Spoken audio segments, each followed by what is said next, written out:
ഈ മഴക്കാലത്ത് റെഡ് അലർട്ടൊന്നും ഇല്ലാത്തൊരു ദിവസം എന്തായാലും വയനാട് ചുരത്തിൽ കൂടെ ഒന്ന് യാത്ര ചെയ്യണം കേട്ടോ.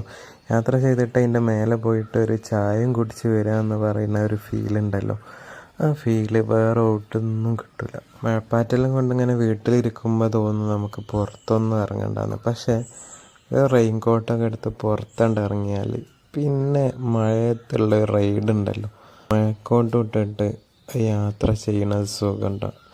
അത് എന്ത് പറഞ്ഞാലും ഒരു രക്ഷയില്ല കേട്ടോ. ഇതിന് പലതും പറയാണ്ടാവും, ഡേഞ്ചറാണ്, അങ്ങനെയാണ് ഇങ്ങനെയാണ്. ഡേഞ്ചറൊക്കെ തന്നെയാണ്, നല്ലോണം സൂക്ഷിച്ച് പോകണം. നമ്മളെ ഈ റെഡ് അലർട്ടെന്നുള്ള ദിവസം എന്തായാലും പോകാൻ പറ്റില്ല, ഒക്കെ നോക്കിയിട്ട് വേണം പോകാൻ. പക്ഷേ ആ പോകുന്ന ഫീലിംഗ് ഉണ്ടല്ലോ, അതൊരു സംഭവം തന്നെ. നമ്മൾ ഈ കോഴിക്കോട് ജില്ലയിലെ താമരശ്ശേരിക്കടുത്ത് അടിവാരത്തുനിന്നാണ് ഈ താമരശ്ശേരി ചുരം തുടങ്ങുന്നത്. 12 കിലോമീറ്ററോളം ദൈർഘ്യമുള്ള ഈ വഴി ഭയങ്കര കഠിനമാണ് എന്ന് പറഞ്ഞാൽ തിക്ക് ഫോറസ്റ്റാണ്. 9 ഹെയർ പിൻ വളവുകൾ. ആ താഴേക്ക് കാണാൻ വ്യൂ കാണില്ലേ, ആ മേലെന്ന് അടിക്ക് നോക്കാൻ ഭയങ്കര രസമാട്ടോ. ഈ പാത അവസാനിക്കുന്നത് വയനാട് ജില്ലയിലെ ലക്കിടിയിലെത്തുമ്പോഴാണ്. സമുദ്രനിരപ്പിൽ നിന്ന് ഏകദേശം ഒരു 2625 അടി മുകളിലെത്തും ഈ ചുരം മൊത്തം കയറി കഴിയുമ്പോൾ. 9ാമത്തെ ഹെയർപിൻ വ്യൂ പോയിന്റിൽ നിന്ന് പടിഞ്ഞാറോട്ട് നോക്കിയാൽ കോഴിക്കോട് ജില്ലേൻ്റെ ഏകദേശം മൊത്തം ആകാശ ദൃശ്യം തന്നെ കാണാൻ കഴിയും. അതേപോലെ സൂര്യാസ്തമയം, മേഘങ്ങളും കോടമഞ്ഞും അധിക സമയത്തുണ്ടാവും.